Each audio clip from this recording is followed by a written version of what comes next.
বাবা আব্দুল্লাহ 6 মাসের পেটে রেখে মারা গেলেন। মা আমিনা হয়ে গেলেন কি বিধবা। মক্কার কয়েকজন মেয়ে দাদা আব্দুল মুতালিবকে ডেকে বলছে, শোনেন আপনার বৌমা তো বিধবা, এত দামি আতর মাখে কেন? আতর মাখলে তো একটু পুরুষের খেয়াল যাবে। একটা মেয়ে দামি সেন্ট ব্যবহার করে আমার সামনে দিয়ে গেল, একটু হলেও তো তাকাবো। বলছে যে দেখেন কিছু মনে করবেন না, এত দামি আতর মাখা ঠিক না। দাদা আব্দুল মুতালিব যাই ওনার স্ত্রীকে বলছে, শোনো তোমার বৌমা এত দামি আতর ব্যবহার করে কেন? নিষেধ করে দিও, বিধবা মানুষ এত দামি আতর ব্যবহার করা ঠিক না। দাদা আব্দুল মুতালিবের স্ত্রী বলছে, ঠিকই বলিস, আমার বৌমা আমেনা যখন গোসলখানা থেকে বের হয় আমি তখন ঢুকি, ঢুকার পরে সেখানে যে কত আতরের ঘ্রাণ গোসলখানায়, আমার মনের ভিতরে বলে আমি গোসল না করে বাথরুমে গোসলখানায় বসেই থাকি। তো আমি বলবো না মেয়ে মানুষ, তুমি বললো। দাদা আব্দুল মুতালিবে ডাকলেন মা আমিনাকে, বৌমা তুমি আতর ব্যবহার করো না। আব্বা আমি তো আতর ব্যবহার করি না। বলছে মিথ্যা কথা বলছো। বলে দাদা আব্বা আমি তো মিথ্যা জানিই না। বলছে তুমি এত দূরে দাঁড়ায় আসো, আমি এখান থেকে আতরের ঘ্রাণ পাচ্ছি। মা আমিনা বলেন, আব্বা তাহলে শোনেন, যেদিন থেকে পেটের ভিতরে বাচ্চা প্রবেশ করেছে সেই দিন থেকে গো আব্বা শুধু গোসলখানা নয়, রান্নাঘর, ড্রয়িং রুম, বেডরুম, বিছানা, বালিশ, শুধু তাই না, আমি আপনার বৌমা আমিনার লোমের গোড়ায় গোড়ায় জান্নাতি আতরের ঘ্রাণ আমি পাই। আব্বা শুধু তাই না, কি আরব দেশের রোদের এত তেজ, বের হওয়া যায় না কোনো কাজে কামে গো আব্বা। আমি আপনার বৌমা আমিনা একটু যখন ঘরের থেকে নিচে নামি, সঙ্গে সঙ্গে গো আব্বা কোথার থেকে একটা মেয়ে গেছে আমি আমিনার গায়ে ছায়া করে দেয়। শুধু তাই না, মরুভূমির বালি যে এত গরম, পা রাখা যায় না। আর আমি আমিনা যখন ওই মরুভূমির বালির ভিতরে পা দেই, বরফের মতো অত ঠান্ডা না, তবে মিষ্টি মিষ্টি ঠান্ডা হয়ে যায়। আমি যখন একটু হাঁটাহাঁটি করি, আমার পার নিচে গো আব্বা অনেক সময় পাথর পড়ে, আমার ছেলের ইজ্জতে ওই পাথর তুলার মতো নরম হয়ে যায়। সেই নবীর উম্মত আমরা। আর ও যে কোন নবীর উম্মত আল্লাহ জানে। যে বলে মোহাম্মদের মুখে দুর্গন্ধ, আমি মনে করবো তার টুপি আছে, দাড়ি আছে, পাঞ্জাবি আছে, জুব্বা আছে, তো লুঙ্গি খুললে মনে হয় নিচেরটা কাটা নাই। এত বড় কথা বলতে পারে না। আব্বা আমি যখন একটু হাঁটাহাঁটি করি, আসমানের নিচ দিয়ে অনেকগুলো পাখি উড়ে যায়। এক পাখি আর এক পাখিকে বলতে আমি নিজে শুনেছি, পাখিরে জমিনের উপর দিয়ে এমন একটা ভাগ্যবতী, এমন একটা পবিত্র মা চলাফেরা করে যার পেটে আছে আখিরি পয়গম্বর। এই পুণ্যবতী মা আমিনার মাথার উপর দিয়ে উড়ে যাওয়া বেয়াদবি, সেই নবীর উম্মত আমরা। বলুন আলহামদুলিল্লাহ। মেশক সে বেহতর পসিনা, নবীজি যখন ঘামতেন সাহাবীরা নবীজির গার ঘাম নিয়ে ছোট ছোট বোতলে করে আটকাতেন। নবী জিজ্ঞেস করে, সাহাবীরা রে তোরা এই ঘাম কি ব্যাপার, বোতলে ধরো কেন? বলে হুজুর গো আপনি যখন থাকবেন না তখন তো বেটা বেটি বিয়ে দেওয়া লাগবে, দামি আতর কোথায় পাবো? বলে আমি বলছি ঘামের কথা, তোমরা আতর আতর করতেছো বুঝলাম না। বলে ইয়া রাসূলুল্লাহ ইয়া হাবিবাল্লাহ, আপনার গার ঘাম যদি একটা ফোঁটা নিয়ে জুব্বার উপরে লাগায় 40 দিন পর্যন্ত এই ঘাম আমরা মিশক আম্বরের থেকেও বেহেতের ঘ্রাণ পাই। সেই নবীর উম্মত আমরা, বলেন আলহামদুলিল্লাহ। আজিজুন আলাইহি মা আনিতুম হারিস হারিসুন আলাইকুম বিল মুমিনিনা রাউফুর রাহিম ফাইন তাওয়াল্লাউ ফাকুল হাসবিয়াল্লাহু লা ইলাহা ইল্লাহু আলাইহি তাওয়াক্কালতু ওয়া হুয়া রাব্বুল আরশিল আযীম। মা কানা মুহাম্মাদুন আবা আহাদিন মির রিজালিকুম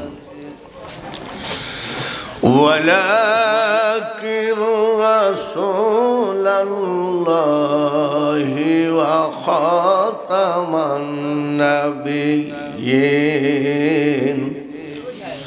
ওয়া কানা আল্লাহু বিকুল্লি শাইইন আলিমা।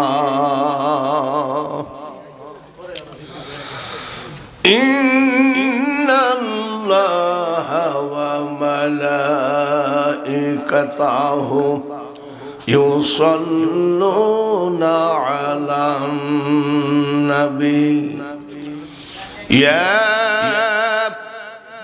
আইয়ুহাল্লাযীনা আমানু সাল্লু আলাইহি ওয়া সাল্লিমু তাসলিমা। আল্লাহুম্মা সাল্লি আলা সাইয়্যিদিনা মাওলানা মুহাম্মদ ওয়া আলা আলিহি। আল্লাহুম্মা আনতাস সালাম ওয়া মিনকাস সালাম ওয়া ইলাইকা ইয়ারজিউস সালাম। হাইয়িনা রাব্বানা বিস সালাম ওয়াদখিলনা দারাকা দারাস সালাম। তাবারাকতা রাব্বানা ওয়া তাআলাইতা ইয়া জাল জালালি ওয়াল ইকরাম। রব্বিরহামহুমা কামা রাব্বায়ানি সগীরা। বড় আশা করে তুলেছি হাত মাওলা তোমার দরবারে, মাফ করো গো মাওলা, দয়ার নবীর খাতিরে। উলামায়ে কেরাম, মুরব্বী, যুবক, মাসুম বাদশা, পর্দার আড়ালে মা বোনেরা, মক্কা মদিনা জিয়ারতকারী হাজী ভাইদেরকে নিয়ে তোমার হাবিবের প্রতি দরুদ শরীফ পাঠ করেছি। ভুল ত্রুটি ক্ষমা করে দিয়ে দরুদের হাদিয়া সোনার মদিনায় নবীজির রওজা পাকে পৌঁছায় দিও। तमाम पृथ्वीर नबी वली गौस कुतुब आउलिया अंबिया शहीद शहीदान साहाबाए केराम खुलाफाए राशिदीन पीर मशाइख ओली बुजुर्ग বাগদাদের জমিনে পিরানে পীর দস্তগীর, আজমিরের জমিনে খাজায়ে খাজেগা সুলতান হিন্দ খাজা গরিব নওয়াজ মাইনুদ্দিন চিশতি আজমিরি রহমতুল্লাহ আলাইহির রওজা পাকে দরুদ পৌঁছা। যে দেশেতে ঘুমাই কত আউলিয়া দরবেশ, সে যে আমার জন্মভূমি সোনার বাংলাদেশ। 360 আউলিয়ার ডিস্ট্রিক্ট সিলেট জেলা।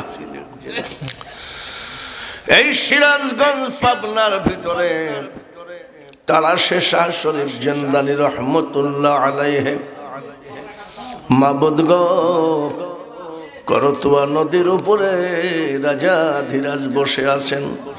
হযরত শাহ মখদুম রহমতুল্লাহ আলাইহি, উস্তাদ জি হযরত শামস তাবরিজি রহমতুল্লাহ আলাইহি সহ সারা বাংলার জমিনের প্রত্যেক ওলিদের দরবারে পৌঁছা। জেলা চট্টগ্রাম রে বারাউলিয়ার স্থান। এই জেলাতে আছে কত আউলিয়া মস্তান রে বারাউলিয়ার স্থান। চট্টগ্রামের ফটিকছড়ি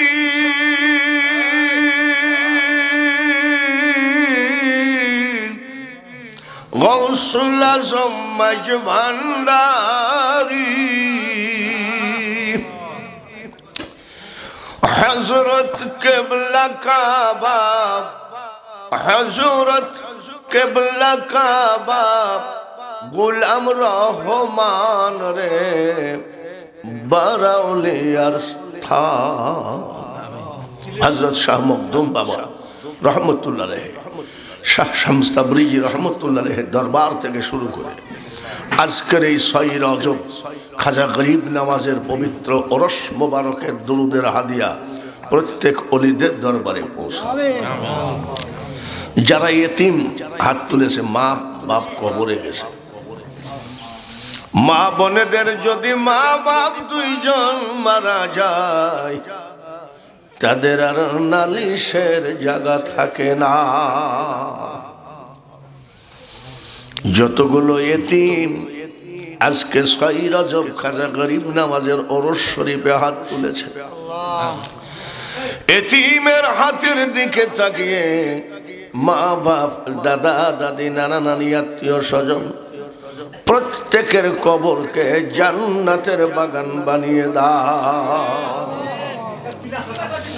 সাল্লাল্লাহু তাআলা আলা খায়রি খালকিহি মুহাম্মাদিন ওয়া আলা আলিহি ওয়া আসহাবিহি আজমাইন ওয়ারহামনা মা'হুম লা ইলাহা ইল্লাল্লাহু মুহাম্মাদুর রাসূলুল্লাহ। লা ইলাহা সবাই লা ইলাহা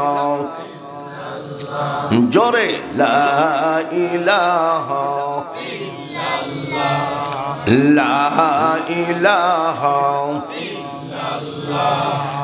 লা ইলাহা লা ইলাহা ইল্লাল্লাহু মুহাম্মাদুর রাসূলুল্লাহ সাল্লাল্লাহু আলা মুহাম্মাদ সাল্লাল্লাহু আলাইহি ওয়াসাল্লাম সাল্লাল্লাহু আলা মুহাম্মাদ সাল্লাল্লাহু আলাইহি ওয়াসাল্লাম। নিশিরাতের বায়ুরে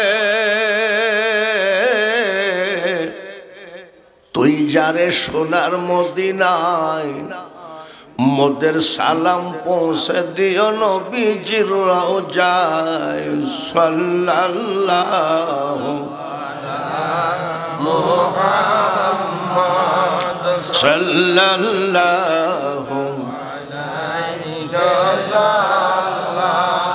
সাল্লাল্লাহু আলা মুহাম্মদ সাল্লাল্লাহু আলাইহি ওয়াসাল্লাম। মহান আল্লাহ পাকের দরবারে কোটি কোটি শুকরিয়া আদায় করি। আজকের রজব চাঁদের 6 তারিখ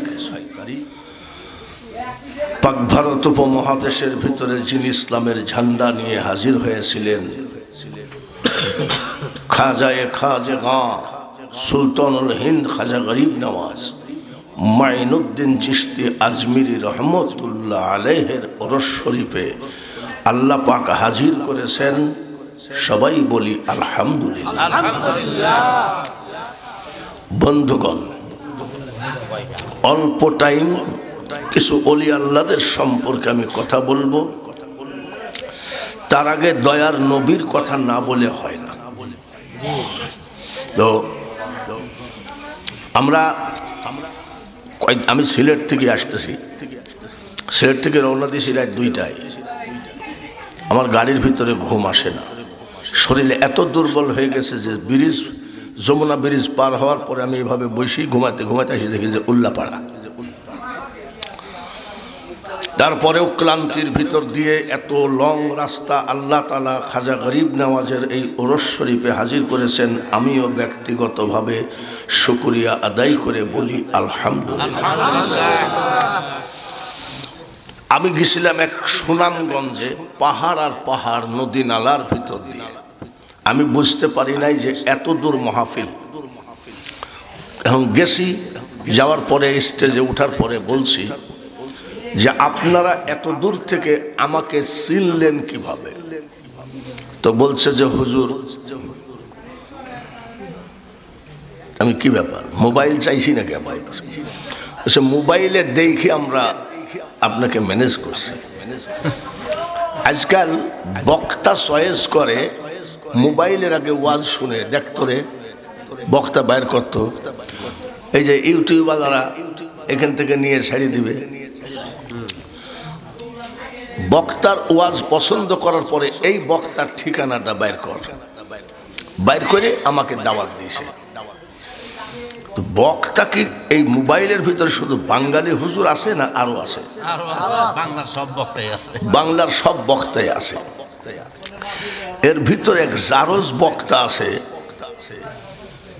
যার কিভাবে তার মা তাকে লালন পালন করেছিল আর পেটে রেখেছিল আল্লাহ জানে।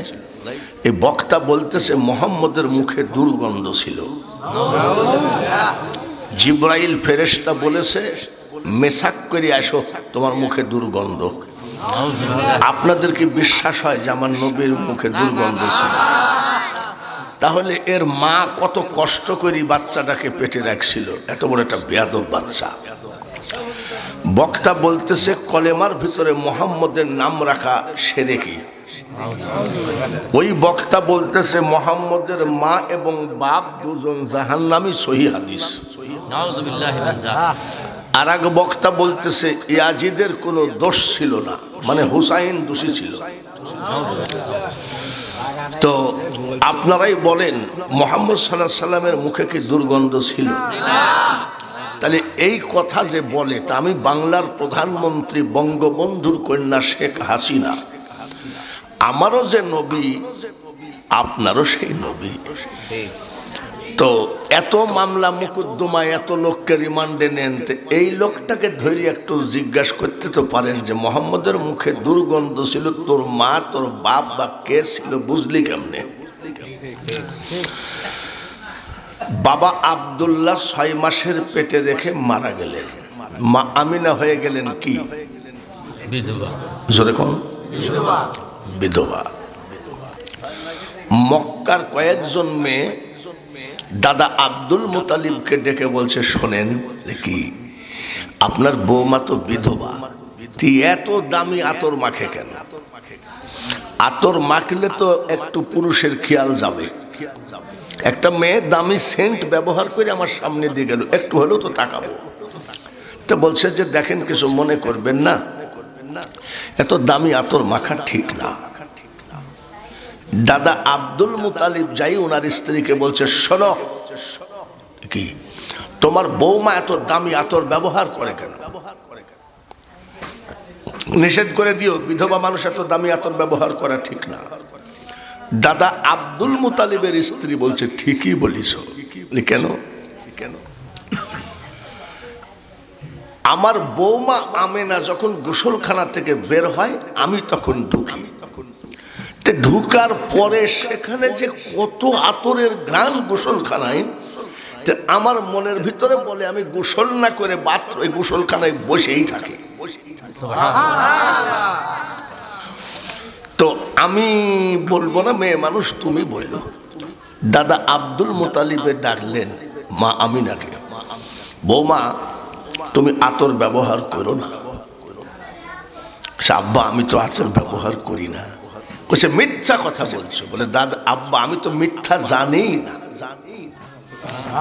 তুমি এত দূরে দাঁড়ায় আসো, আমি এখান থেকে আতরের ঘ্রাণ পাচ্ছি।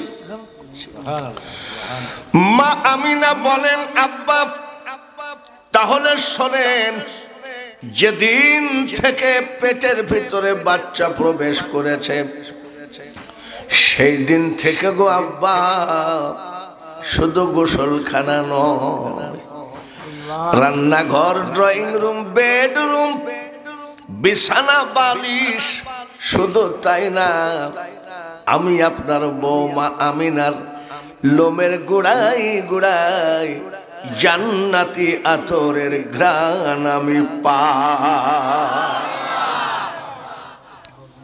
আব্বা শুধু তাই না, কি আরব দেশের রোদের এত তেজ, বের হওয়া যায় না কোনো কাজে কামে গো আব্বা। আমি আপনার বৌমা আমিনা একটু যখন ঘরের থেকে নিচে নামি, সঙ্গে সঙ্গে গো আব্বা কোথার থেকে একটা মেঘ এসে আমি আমিনার গায়ে ছায়া করে দেয়। শুধু তাই না, মরুভূমির বালি যে এত গরম, পা রাখা যায় না। আর আমি আমিনা যখন ওই মরুভূমির বালির ভিতরে পা দেই, বরফের মতো অত ঠান্ডা না, তবে মিষ্টি মিষ্টি ঠান্ডা হয়ে যায়।